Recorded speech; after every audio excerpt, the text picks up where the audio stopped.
Hey guys, I am Jay. This is Football Talk, and in this one, I got some USFL. UXFL. I think that's the USFL and the XFL merger. Cannot wait to actually react to some games. Man, it's gonna be so cool to see. But in this one, we got everything you actually need to know about the UFL. Okay, it's called the UFL. Got it. I don't know why I always get confused. It's gonna take me a little bit to remember it, but hopefully I'll remember it. Cannot wait to see. I don't really know too many things. I've seen things on the internet, but I haven't really dialed in and focused on it. So cannot wait to opportunities. Without further ado, jump right into it. It probably seems like every year there's a new spring football league that pops up at the last second to replace the last one. I'm not gonna lie, over the past couple years it has. Iterations, we've seen spring leagues come and go continuously.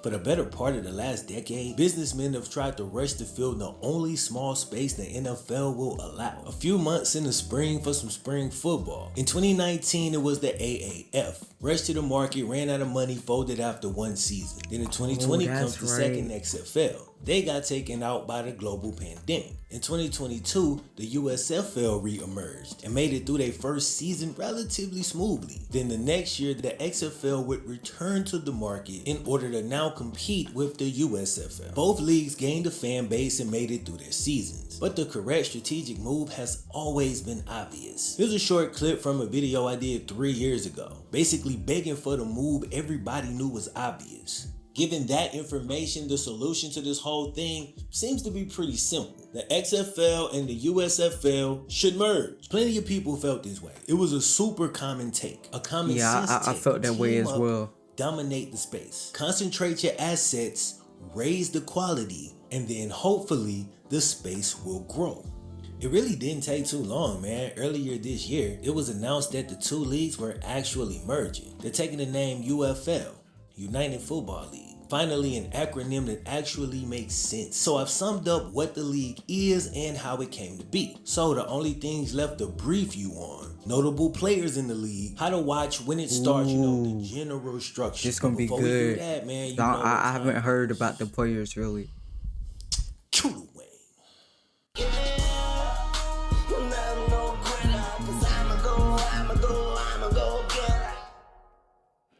Today's video is sponsored by Ada Health. Did you know there's treatments available for COVID-19? So there's something you can do.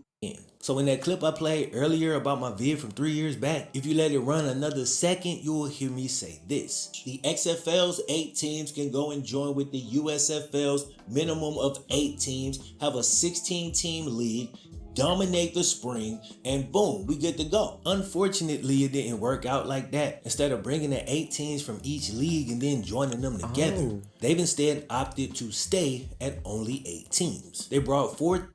Oh, I did not. I thought everybody, they all brung them together. I did not know that. Okay, so you got, of course, the champions from the USFL, the Stylings, the Renegades. The Roughnecks, got the Showboats, got the Panthers, got the champions of the XFL, the Renegades. I think they're facing off game 1, the 2 champions from each side. Got Defenders, Battle, okay.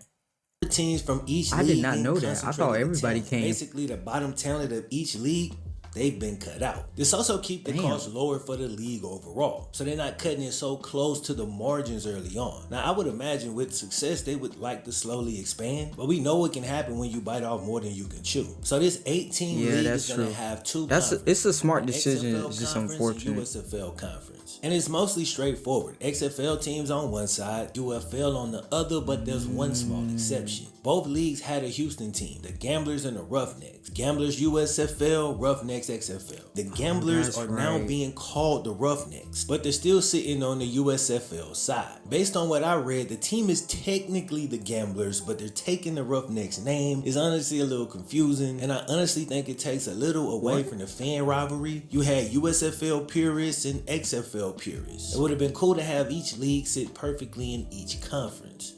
Teams include the Birmingham Stallions, the Houston Roughnecks, the Memphis Showboats, and the Michigan Panthers. Then the Arlington Renegades, the DC Defenders, San Antonio Brahmas, and St. Louis Battlehawks. Every team will play home games in their respective city. They'll live and practice in Texas, then travel to arenas. As for notable players that you probably heard of, let me go through and list a few real quick.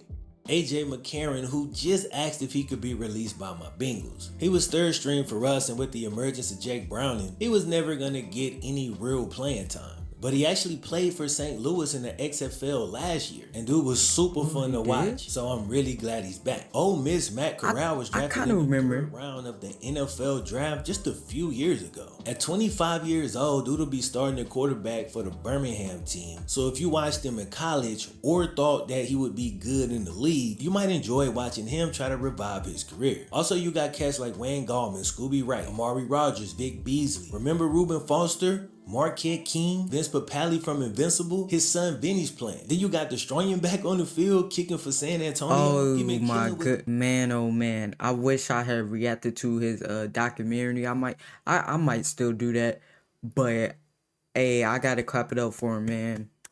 I used to watch his videos back in high school, like his earlier videos back in high school. I don't really watch him too much like that anymore, but you know, I still see him, I still follow him on social media. So shout out to you, Destroying, man. Keep on chasing your goals, and you can do it, man. I believe in you. The events, but it's dope to see him back on the team. Now, if you've been riding with your boy over the last 5 or 6 years, and you a spring football vet, then you probably familiar with Jordan Teyamu. He is coming back, and Luis Perez as well, along with a slew of other cats. Each team will play a 10-game season with no bye weeks. Player salary is around $53,000. The regular season kicks off on March 30th and is set to run through June the 2nd. Playoffs kick off Saturday, June 8th. The top 2 teams from the XFL conference clash over here. Top 2 teams from the USFL conference clash over here. Each conference champion represents their conference in the first ever UFL championship. The games will air on Fox. That's kind of like the old college football. And ESPN. Before the playoffs Whether you're watching came. that traditionally or through a streaming service, you'll be able to watch the games, and that's all you need to know. Wow. Like I said, guys, like I might have saw like a little bit of this on social media, but I think the biggest thing for me was the teams. I did not know that it wasn't all the teams. I also did not know that I forgot about the 2 Houston teams. So dang, that's crazy. Got 10, so it's 10 games, and it's gonna run through what he say, June 2nd. So and then the playoffs, the 2 top teams from the USFL will face off, and then the 2 top teams from the XFL will face off. Whoever wins that is gonna represent their conference and face off in championship game. I like that a lot. I mean, this right here, the merger, like this, I thought it would happen even sooner. Like I wasn't even like, when I first, I want to say when I first heard about like the official merger, I'm like, oh, I thought they should have been done this. So I'm excited about this. Cannot wait to actually do some reactions to them. Hopefully they don't get blocked. But that's gonna do it for me, guys. Hopefully you guys enjoyed this reaction. Love you guys. I'll see you guys in the next one.